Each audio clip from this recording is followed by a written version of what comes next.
तो अब सवाल ये आता है कि आर्थराइटिस अगर किसी को हो गई है या किसी के घर में या फैमिली में अगर आर्थराइटिस रन करती है तो हम क्या कर सकते हैं। एक्सरसाइज के बारे में हम बात करेंगे, चर्चा करेंगे, लेकिन जो सबसे इम्पोर्टेंट पार्ट हमारे लाइफस्टाइल का है हमारा खान पान। क्या खाना चाहिए, क्या नहीं खाना चाहिए। आर्थराइटिस में वही सब ग्रीन लाइंस, ग्रीन साइंस और रेड लाइंस हैं जो नॉर्मली हर क्रॉनिक बीमारी के लिए है। तो पहले डिस्कस करेंगे कि क्या क्या क्या खाद्य पदार्थ आर्थराइटिस को लड़ने में या रोकने में या स्लो डाउन करने में हेल्प करती है। तो सबसे बड़ा जो है जो इंग्रेडिएंट है जो हमारे डाइट में, इंडियन डाइट में नहीं होता, जो होना चाहिए, वो है प्रोटीन। जो गुड क्वालिटी प्रोटीन कहते हैं, क्लास ए प्रोटीन कहते हैं। क्लास ए प्रोटीन जनरली एनिमल प्रोटीन होता है, या आपके फिश हुआ या मटन हुआ या एग हुआ, ये आपके चिकन हुआ, ये क्लास ए प्रोटीन होता है। और वेजिटेरियन में जो है जनरली ऑप्शंस कम होते हैं प्रोटीन के, अच्छी क्वालिटी प्रोटीन के। और दो सोयाबीन में अच्छी खासी मात्रा होती है प्रोटीन की, आपके पनीर में होती है, योगर्ट में होती है, और आजकल बहुत अच्छे क्वालिटी के आपके प्रोटीन्स, वे प्रोटीन आ गई हैं मार्केट में, जो आपको प्रोटीन के रिक्वायरमेंट को पूरा करती हैं। डेली रिक्वायरमेंट प्रोटीन का है 1 ग्राम पर किलो बॉडी वेट। तो अगर हम 70 किलो के हैं तो लगभग हम लोग को 70 ग्राम प्रोटीन रोज लेना चाहिए।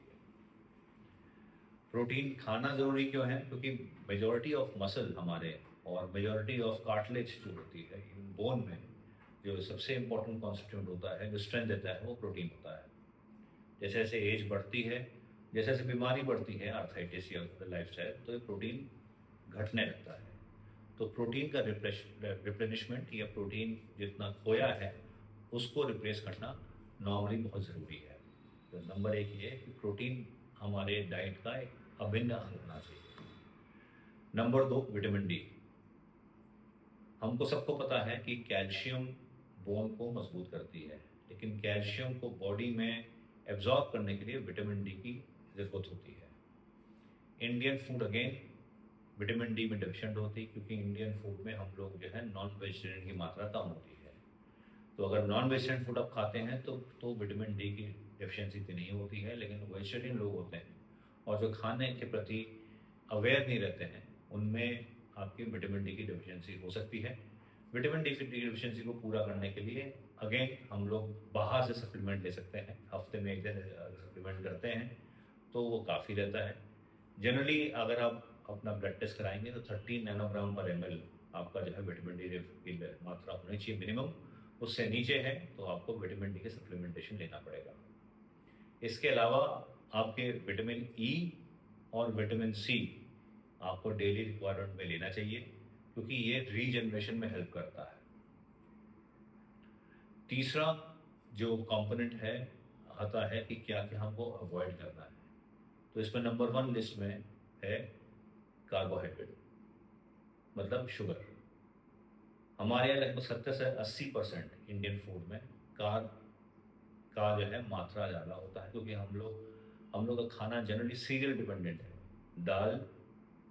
चावल या रोटी पर। और इनकी मात्रा जो है, चावल या रोटी की मात्रा कम होनी चाहिए, हरे भरे वेजिटेबल्स की मात्रा ज़्यादा होनी चाहिए, प्रोटीन कंटेंट ज़्यादा होना चाहिए। चूँकि हमारे यहाँ आपके फूड हैबिट्स में आपके कार्बोहाइड्रेट ज़्यादा हैं, इसलिए हम लोग डायबिटिक हैं, मोर प्रोन टू डायबिटीज़ हैं। Asian population is more prone to diabetes, सबको पता है।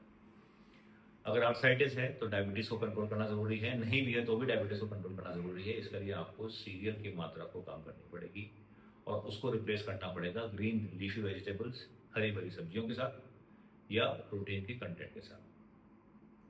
दूसरी चीज़ जो अवॉइड करने वाली है वो ये है, आपको जो प्रोसेस्ड फूड है, बर्गर्स हैं, पिज़्ज़ाज हैं, आपके फ्राइज़ हैं, चिप्स हैं, बिस्किट्स हैं, इन सबको आपको अवॉइड करना चाहिए, क्योंकि ये फिर आपके शुगर लेवल को बढ़ाएंगी, प्रोटीन लेवल को कम करेंगी, ओवरऑल बोन और कार्टिलेज को जो है आपके जो है वीक करेंगी, मसल को वीक करेंगी, जिसकी वजह से आपको अगर पेन है, कम है तो पेन ज़्यादा महसूस होगा।